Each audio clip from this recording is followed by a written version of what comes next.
So good morning everyone. Today I'll be discussing my report titled as Intercultural Communication in CMC. Next page. So what is intercultural communication in CMC?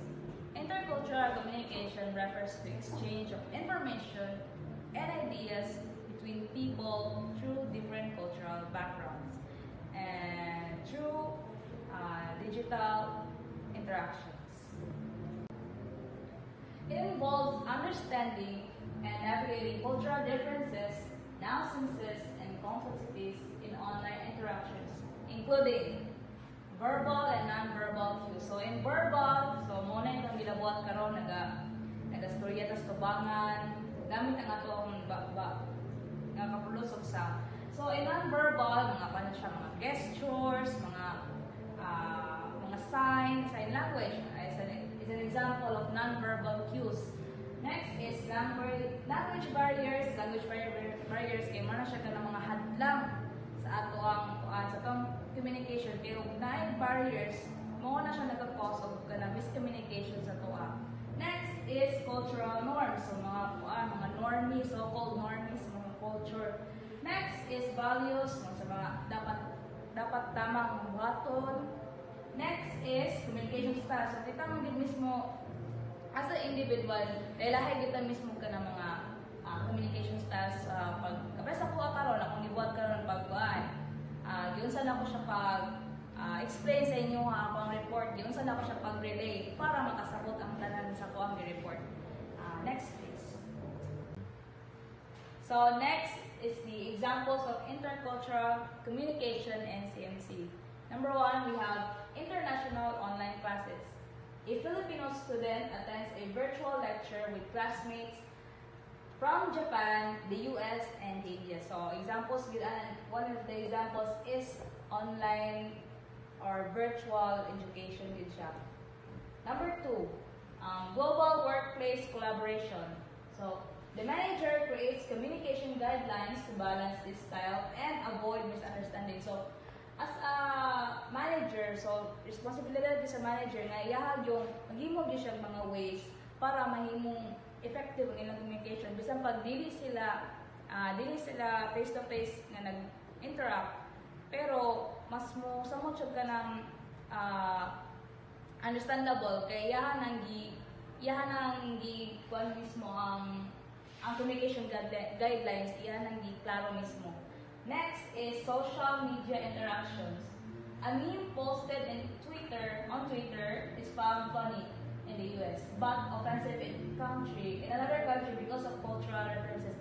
So naadyo kay mahatag nga isa ko jud kay example is kanang bitong sa Facebook nga makita nato nga kanang about sa mga Pakistani, kanang the way sila magluto sa ilang mga sudan, di ba kasagaran ginakamot man gyud nila. Kay wala man gid sila pakialam mismo nga kanang bitong di sila wala sila pakialam nga makunan sa tao nga uy ugaw na ilang gibuhat para sa ila culture na gyud nila nga ila yung gamiton ng ila mismo kamot kay mas effective man gyud siya gamiton pag kamoto nimo pag mix ba na siya or pag masa ba nimo so mo na siya no.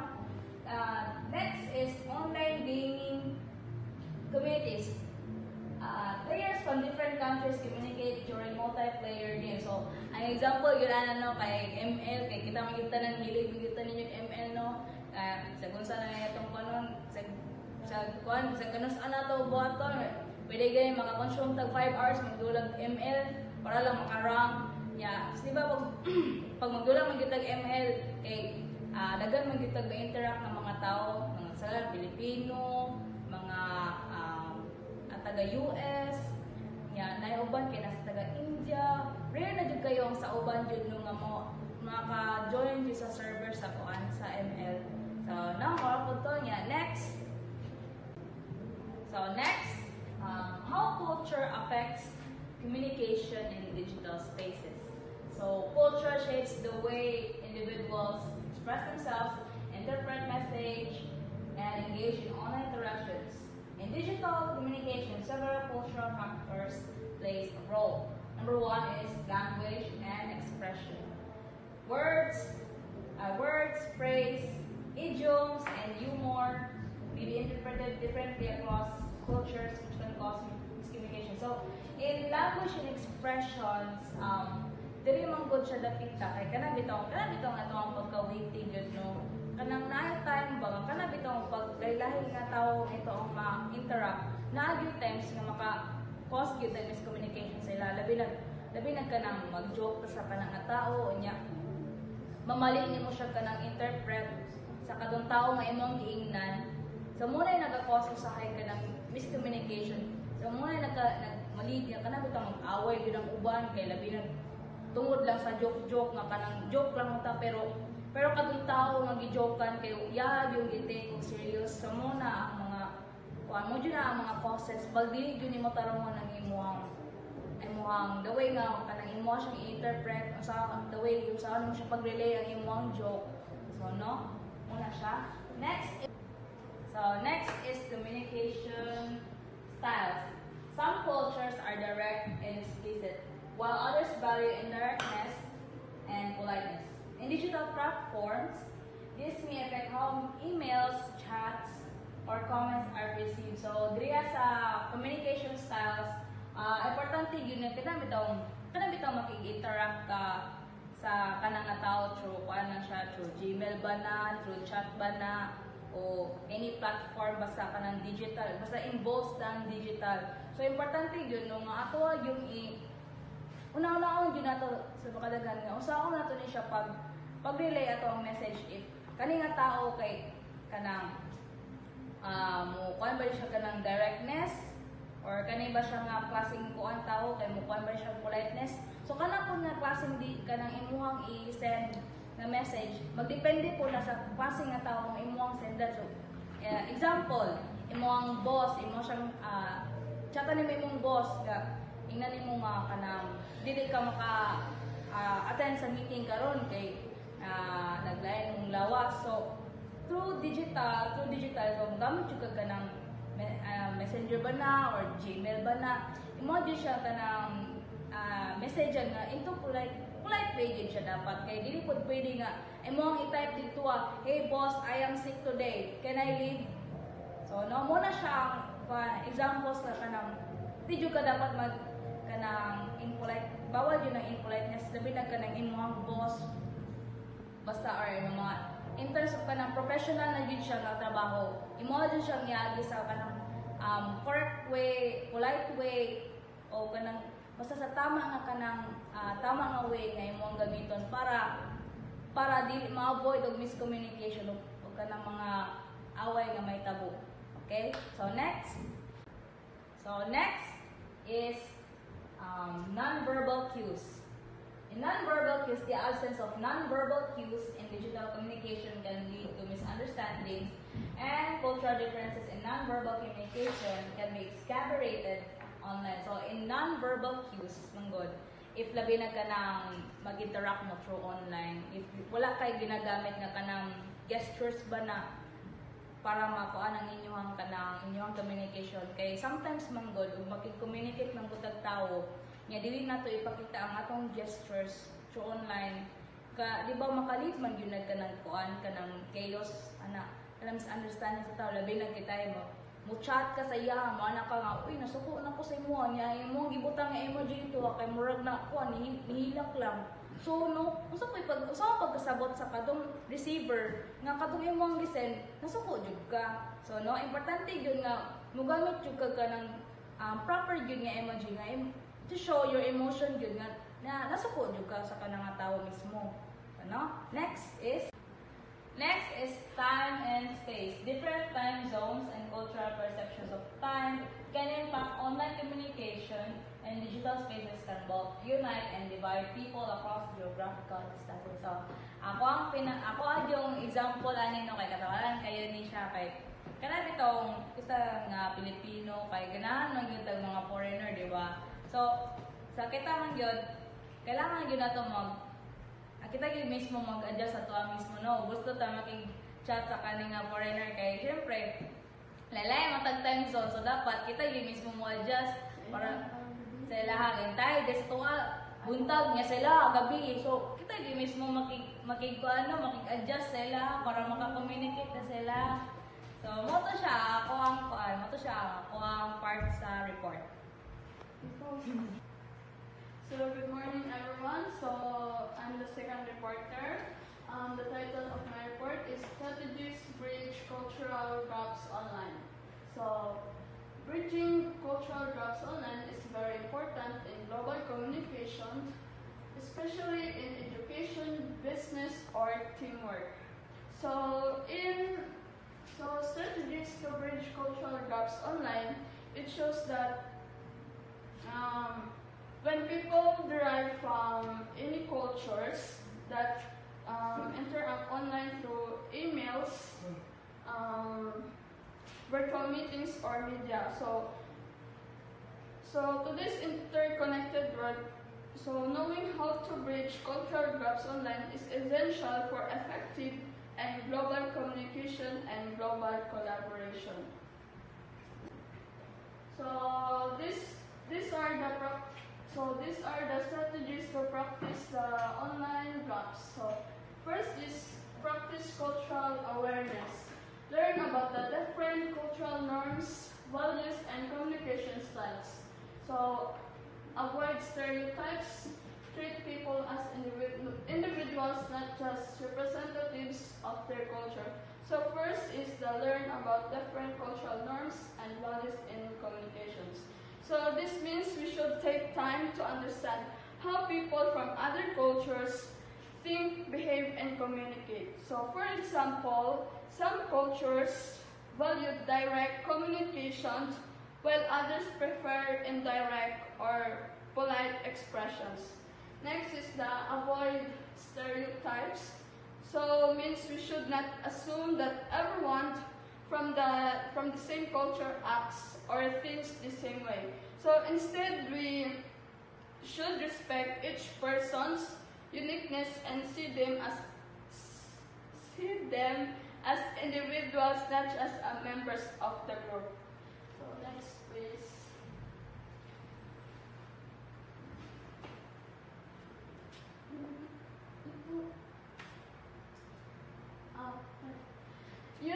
Next is use clear and simple instructions. So use plain language to avoid misunderstandings. Avoid idioms and slang or cultural references that others may not understand. When needed, confirm understanding by asking polite clarifying questions.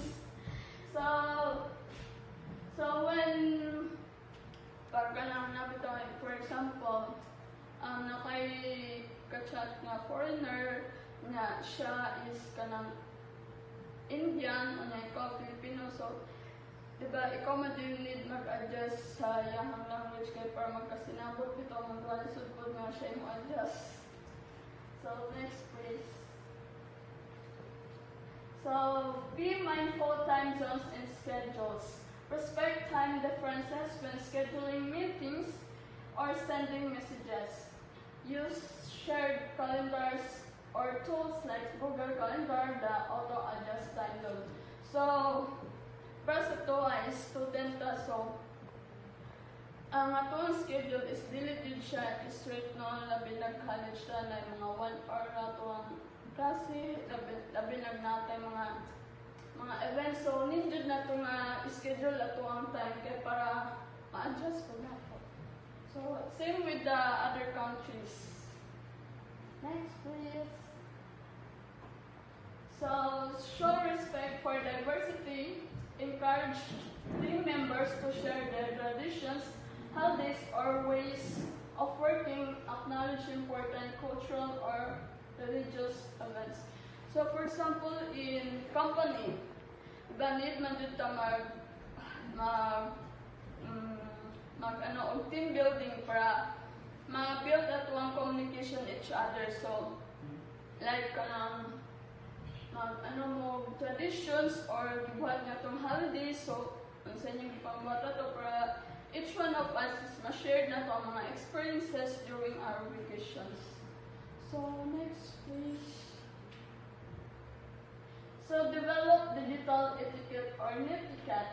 Practice patience if someone's response style is different. So, direct and indirect. So, be polite in tone, since messages may sound harsher without body language. So use emojis or visual carefully, as meanings can vary across cultures. So, sa tunga is kanang diba, for example, sa Messenger is dili man jud kanang nakay-catch-up nya ang iyahang pasabot is kanang murag nalipay bitaw siya nga nag-update ka sa iyaha nya kanang ang imong pamilya siya kanang is nasuko ka imbes nalipay ka murag namalit bitaw siya emoji ana. So next please. So encourage active listening and open-mindedness. So listen without judgment and avoid quick assumptions. Ask open-ended questions to better understand perspective. So nadito akong kanang sensitive and kanang storya kasaya is kanang dili bitaw approve nimo sa iya na kinapod nimo nga magsinabtanay mong duha, and then dili sa tanan panahon nga perminti mo mag-away. So next please. Leverage technology for inclusivity. So use translation tools when necessary but confirm meaning. Add subtitles or caption in online meetings or videos. Share visual aids like charts, images to help convey meaning beyond words. So, like sa YouTube, di ba? Pwede na, di ba, naman timur ka ng ano sa panamang subtitle niya. So, pag i-on to nimo siya, na siya yung magawas ng mga kanang mga ano dito subtitle nga kanang like mo tan-aw ka Korean, so ma-translate siya into English speaking. So next please. So lastly, foster trust and relationships. So create opportunities for informal interactions like virtual coffee chats. Show genuine interest in colleagues' cultural backgrounds. Build trust through consistent respect and inclusiveness. So, for example, sa kanang mga companies, kanang trabaho na bitaw ka is same sa giingon ni Ma'am Vebs nga dapat jud ka be polite and para magdugay ka sa imong trabaho kay pag ikaw is kanang nakay pamaayong pamatasan is possible nga ma-promote ka sa mga trabaho into higher positions. So last, I have slide conclusions. Respect, clarity, inclusiveness, and flexibility are key to bridging cultural gaps online. So that's all. Thank you. So, ethics, privacy, and security in CMC. In computer-mediated communication, CMC, ethics involves respecting others' rights and dignity online. Privacy concerns controlling and respecting personal information from unauthorized access. Security focuses on protecting online system and data from threats like hacking and data breaches. Together, this aspect ensure a safe and trustworthy online environment. So, kailangan din mo i-keep imong privacy to online and also respect others and also, yes, your dignity. Next, ethical dilemmas in CMC. There are 4 types of ethical dilemmas.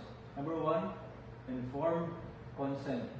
Users often unknowingly consent to data collection practices, raising ethical questions about transparency and informed decision making in digital interaction. So,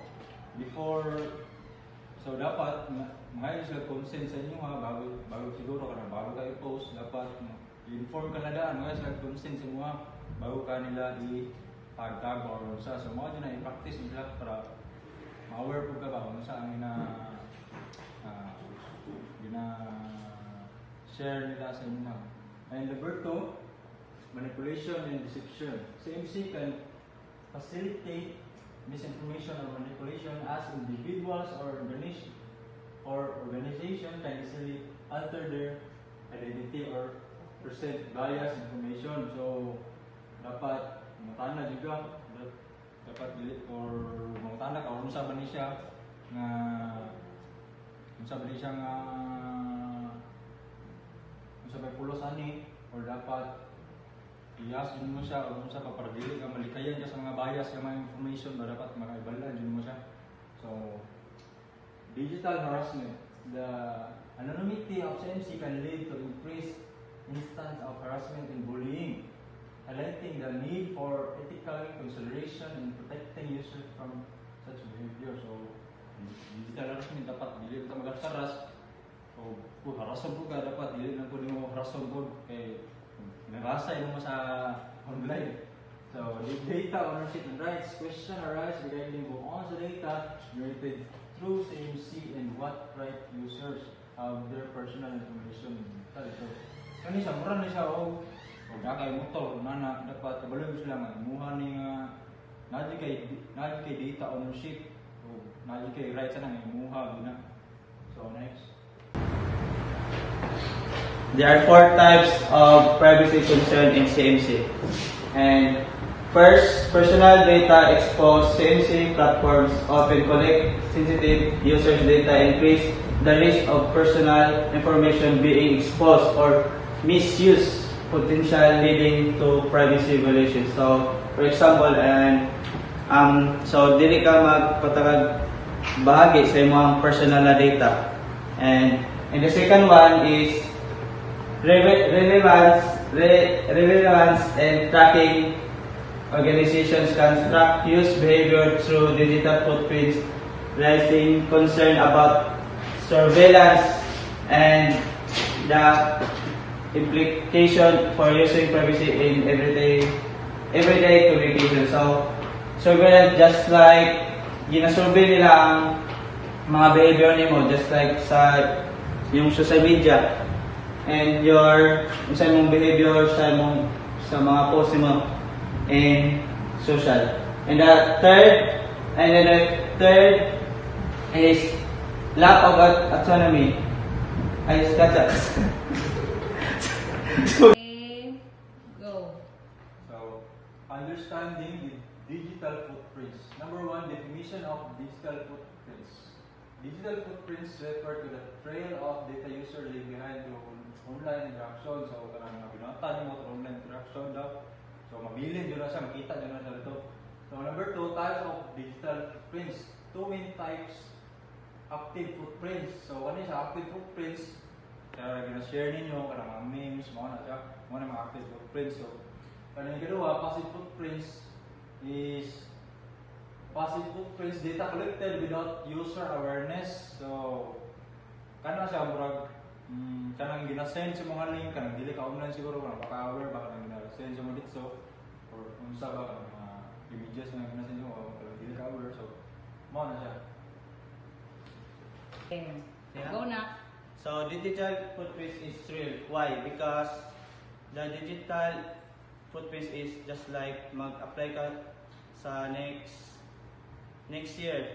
For example, sa nakakay mo abot sa opportunity, ma-apply ka. Tapos, naday kay digital footprints, just like mga shit post ninyo. Tapos, wala day kakabalo dahil na maging shit talaga yung buhay nyo. And, inunaon ninyo, so, dapat unahan ninyo, be mindful of your comment, be mindful of your chat. So, dapat mag-una kasi yung future na ikaw may yung ma-benefit anang digital footprints. Dapat sugod ka ron, mag-delete mo sa mga walang kwentang mga post. Go. Conclusion on ethical consideration in CMC. Number 1, importance of ethical consideration. Addressing ethical dilemmas and privacy concerns. And CMC is vital for protecting individuals and fostering a safe online. So, kailangan na natin protektahan itong kinaiyak, maagi sa itong privacy. So, number 2, encouragement for responsible practices, promoting awareness and responsible use of technology can help mitigate security risks and enhance the ethical landscape of digital communication. So, promoting awareness and can help katabang siya sa imong security sa mga account or sa basta sa CMC. So, number 3, future direction.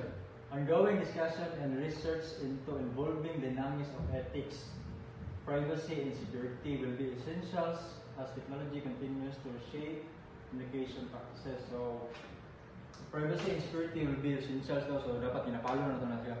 Ano importante.